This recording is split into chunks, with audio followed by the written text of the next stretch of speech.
Here's Brody Brazil.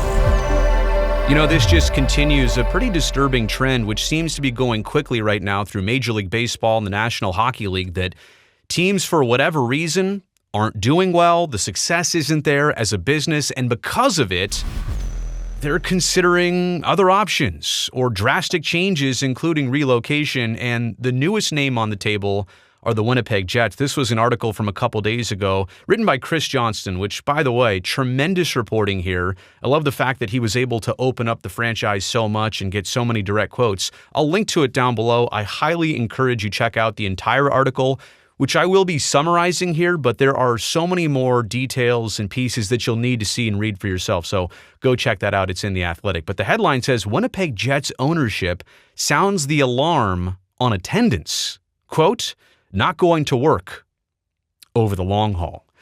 And again, this is so disturbing considering that the Coyotes are already having issues with their arena and future home in hockey. Obviously, in baseball, you've got the Oakland A's, you've got the Kansas City Royals trying to work things out, the Chicago White Sox trying to work things out, but if they don't, might they have to move the franchise? And especially for a place like Winnipeg that's already been through having their team taken away before. So let's get into the weeds here in terms of the attendance woes in the Peg. Their rink at 15,525 seats is the NHL's smallest permanent arena by attendance. We have to throw out the disclaimer right now that with the Coyotes playing on the campus of Arizona State at Mullet Arena, it seats 4,600. We have to say that one kind of doesn't count. That's a temporary solution. But when the Jets came back to Winnipeg, they knew they'd be going into one of the smaller barns, in fact, the smallest barn in the NHL. But herein lies the problem. If they sold out 15,525 all the time, you probably wouldn't be hearing much about it. It's just that lately, the Jets are only drawing 87.4% of capacity this season, which by percentage is the third lowest in the NHL. Now, I realize most people would say 87% is bad. I mean, that's in school, that's almost a B+. But in this case, with the NHL and the profit margin, it has to unfortunately be better than that. I guess I also need to say how honest and rare and refreshing it is that the numbers being provided here were given to The Athletic by the Winnipeg Jets themselves. Yeah, you don't hear about that very often, a team being so transparent and forthright about the numbers, especially when they're not on the right side. But the average crowd of 13,306 is the lowest in the NHL. And again, I'll use the disclaimer, we're not counting the Arizona Coyotes, who actually sell out the building, but of course they only have 4,600 seats. And by the way, have you seen ticket prices down in the desert? Like almost $200 for standing room only tickets? It's insane. But all of this, right? All of this and a struggle with attendance, and we'll dive even deeper on season tickets and percentages and in just a second. But all of this, while the Jets are not struggling.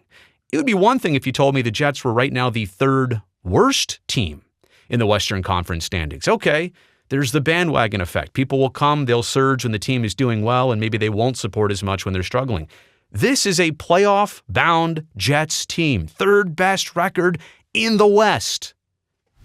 And they're having these attendance issues. And I think that's probably why it's most concerning right now. Let's discuss the recent fall off here, and especially the season ticket base, which the Jets rely on big time because they're not a big market and they don't have a lot of corporate sponsorship. In fact, probably one of the smallest pro sports markets in North America, and definitely one of the smallest corporate season ticket bases you'll ever see. More on that in a second, but their overall ticket base, season ticket base, has dropped 27% in the last 3 years. Now, if you would have told me prior to that, maybe with 2020 and the pandemic season of 2021, maybe that started it, but it has continued to drop. It never has come back or gotten better. In fact, the trend and the trajectory is just only getting worse. They've gone from 13,000 to about 9,000 season ticket seats. And again, these numbers come from the Jets. Their chairman, Mark Chipman, said this, quote, "I wouldn't be honest with you if I didn't say we've got to get back to 13,000 season tickets. This place we find ourselves in right now, it's not going to work over the long haul. It just isn't." That is an amazing, direct quote. I think it really does sound the alarm. I think the headline says it best. They're not trying to hide anything here. Maybe they're having trouble trying to figure out why it's not working. What have they done? What have they not done? And I do give the Jets credit here as we talk about things to consider. They right now are doing a tremendous amount of outreach. And maybe in the comment section below, if you're from Winnipeg or you're a Jets fan in Manitoba, you know more about this than I do. But how have they missed it? How has this not been addressed earlier, or what are they not doing? Why are people going away in droves? It really does not make sense. Winnipeg has supported hockey in a great way over a lot of years. I won't talk about the first iteration. They fought to try and keep their team. They lost it. They fought to get a team back. In the early 2010s, they did it, and they supported it greatly until the last couple of years. Yet Winnipeg already lost the Jets before to Arizona. And now Arizona's going through potential relocation and definite arena issues. They can't find their forever home in the desert. And it's so crazy because this current Jets team used to be the Atlanta Thrashers. Winnipeg got their team back, was it spring of 2011? And they sold out 13,500 season tickets in 17 minutes. It was on a Saturday. I'll never forget that day. Like, oh yeah, this is definitely going to be a big thing when it goes back to Winnipeg. And it has been. It had been. The problem is maybe keeping it a novelty and keeping it fresh again was difficult. But that doesn't make sense when you're winning right now. There shouldn't be this issue for attendance, especially with a smaller proportionate rink. This was Gary Bettman, the NHL's commissioner, back in 2011, back when all this got approved. He said, and they put a lot of pressure on the team and Winnipeg, quote, "It isn't going to work very well unless this building is sold out every night." So he called that shot 13 years ago. And now, for the last couple of years, it's not sold out every night. And they're in this situation. It's kind of an uphill battle for Winnipeg. I mentioned that their population, 749,000 according to the 2021 Canadian census. That's not the 4, 5, 6 million that you even see in the Phoenix greater metropolitan area. And they're thinking that market's not prime for hockey. Obviously, in a traditional market where it snows and where a lot of people love and play hockey, it might be different. But 749,000, sub 1 million population by a large degree. And the other thing is this. Winnipeg is not surrounded by other decent-sized cities. It's almost like, for example, and Chicago's huge. Maybe that's a bad example, but even Chicago has Milwaukee not far away, or Indianapolis not that far away. Winnipeg, I mean, you go east and west, definitely nothing's north. You go south, I think you're in North Dakota. I'm trying to do my geography here. But I mean, in Manitoba, you really are out there in the prairies, and you don't have even the support of other, regions and cities surrounding you. So this is all on Winnipeg at 749,000 people. In the last decade, they've gone down to 15% corporate season tickets. Now that's important because a lot of times companies and the industry of your town, they support your pro sports team with luxury suites and season tickets. And most teams in the NHL, the Jets say, have about 50% of season tickets going to corporations. But in Winnipeg, it's only 15%. What's the point of that? They rely on their fans so greatly to buy those season tickets to support the team. And if the fans go away, the corporations, they usually hang on to the tickets, win, lose, or draw. But if the fans go away, it's hard to get them back. And in this case, that's such a difference between 15 and 50 that it really matters how the Jets handle their fans and how they try and get them back here.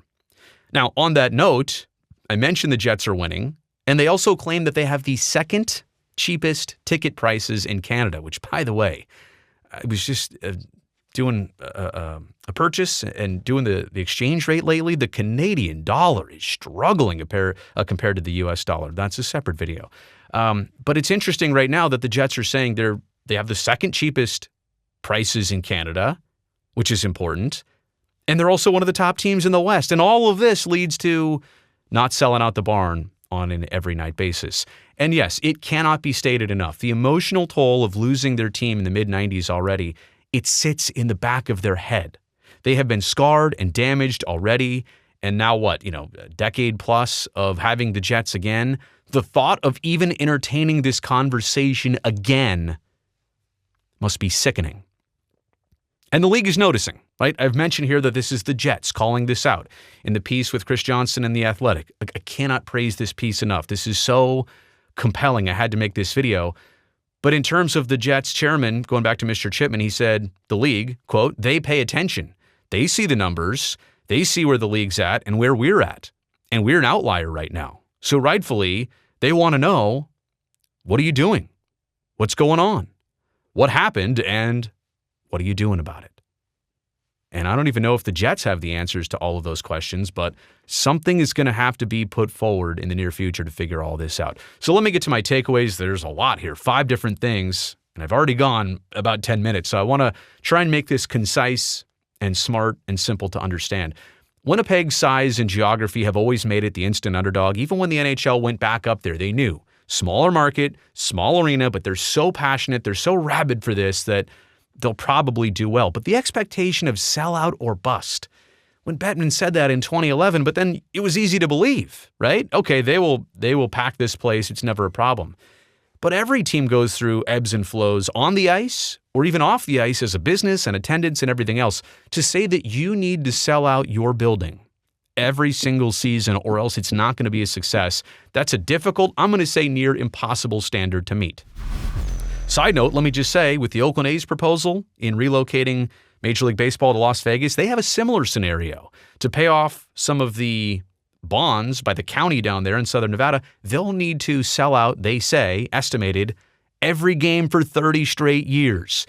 That doesn't happen in baseball. That doesn't happen in hockey. That is a difficult standard to set and also to try and meet on any consistent basis. Yeah, for a couple years you can do it, but for the future of your franchise indefinitely, that's insane. I'm surprised that the team openly acknowledged and shared all this with The Athletic, and maybe some of it's just good old Canadian honesty. Maybe some of it is strategic. Maybe they're trying to get ahead of this before the league gets ahead of them. I have no exact reason why they would do this other than I appreciate it, and I think Jets fans appreciate it. Maybe it's almost like self-advertising. Hey, if you want to support the team, we're just letting you know. We're not trying to threaten anybody. We're just calling it like we see it. And honestly, if that's the case, I can appreciate that because other teams' approaches would be this. Come out to the media and say, well, if we don't get more of you here, we might move. They're not saying that at all. They're showing you the numbers. They're just saying, here's what the numbers say. Here's what we're seeing. You should probably see this too. I can actually really appreciate that. Losing a team once, I already talked about that. Life-altering for sure. There's some people there that probably still go to the games. And I do not mean to make light of like PTSD. That's a real life thing. But maybe for some people, they were so emotionally scarred that even going back to Jets games or putting on the jersey like they used to the first time, elder Jets fans are like, this has to be like a weird dream that they're in. To be back supporting the team again, a different team. It's Jets 2.0, but same thing, same city. And then lastly here, as much as the NHL talks about expansion, right? They're already at 32 teams and maybe up to 34 and 5 and 36 teams. Now, wait a second. If you've already got Winnipeg and Arizona with these issues, and you're already at 32, which is perfect, 16 and 16 or 8 and 8, should you really be thinking about expansion right now with 2 franchises that are interestingly enough connected already?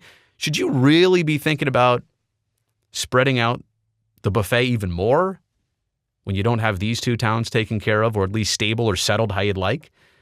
It just seems like not the prudent thing to do. So Jets ownership sounding the alarm.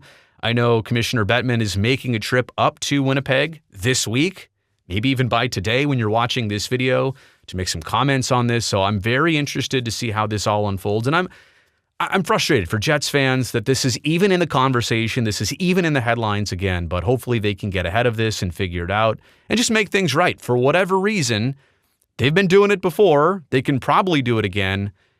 It's just not happening right now. And from the Jets' perspective, they say they need it to happen. You've made it here to the end of the video. I greatly appreciate that. Thumbs up down below. That'll help me and the channel. And also don't forget, if you're just here for the first time, you've never seen me before, you just happen to click on this one, great, I appreciate it. I'm so glad you found me, but make sure you subscribe right now so I can definitely see you back here next time.